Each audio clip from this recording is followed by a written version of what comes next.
When the morning, I know you're leaving. When the morning, I know you're leaving. Do you like that? Yeah. Sweet. We'll do the next one.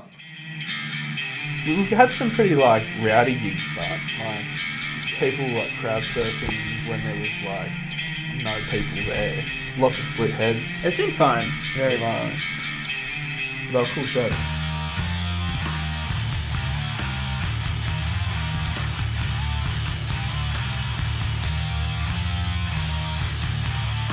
I hate the band name. It's a horrible band name to tell people that you work with. We thought we were fucking mad. It was the shittest thing you've ever heard in your life. It really was. People bought it. 50 Jokes on them. copies. Sold out. We got your money.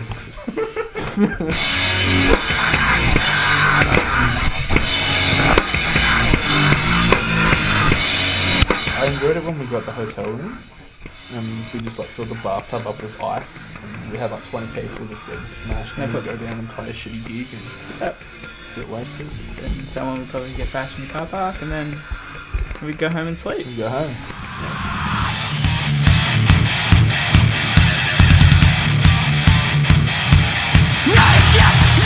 We've started the band to be a little bit different from the other bands on the coast. We didn't want to sound the same as everyone else. We want to do our own thing. We want to do it our own way. For me, like punk and hardcore, I just like the speed of the music. I like not so much the aggressiveness, but the passion behind the music. We sort of played a genre which was called like hardcore / power violence. You know, there's a lot of bands that influenced us like Extortion, Nails, Found My Direction. So they didn't know what to expect, but I think because we had that fusion of like really fast 40-second song power violence tracks and then hardcore punk sections where people could mosh to and stuff like that, people could sort of appreciate it and sort of open them up to different styles and bands as well. Yeah, we're a little bit different.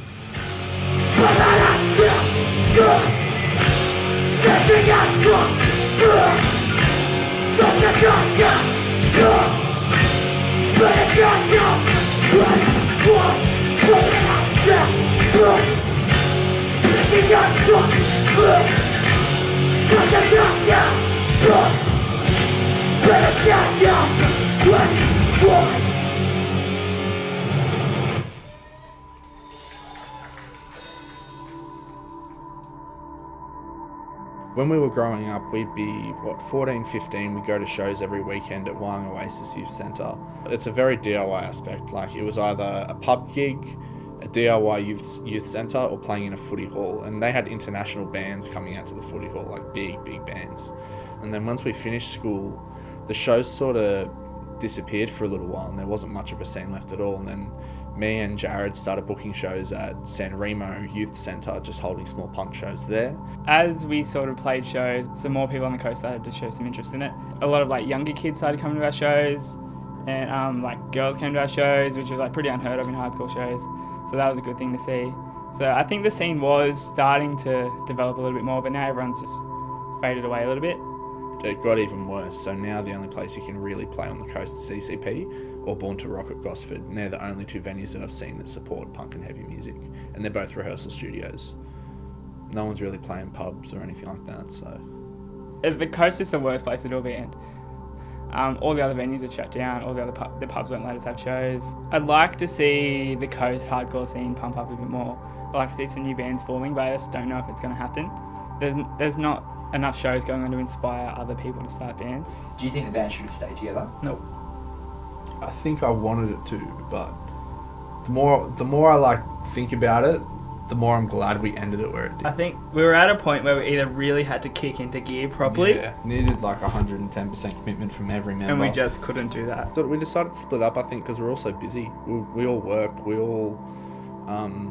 we have lives outside of the band. We're all getting a little bit older now. We don't have as much time to dedicate to it. And it's sort of, I think we don't have the energy anymore.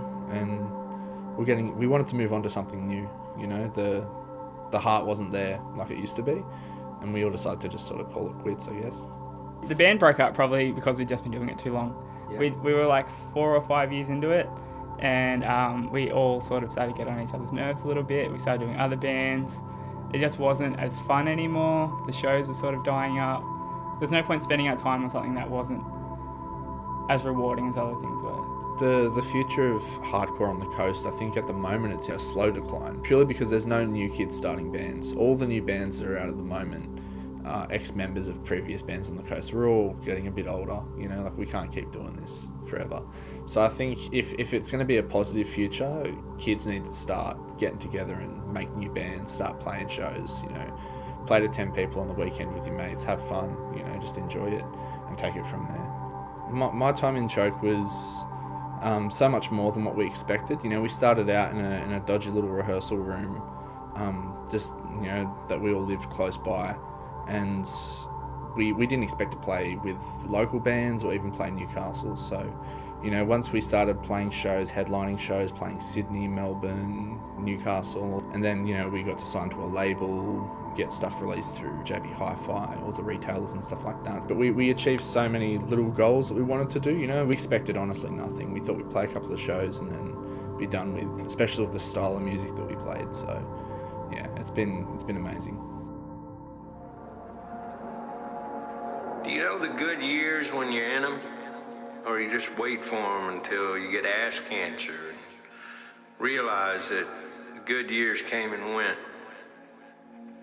Because there's a feeling, you might notice it sometime, this feeling like life has slipped through your fingers, like the future's behind you, like it's always been behind you.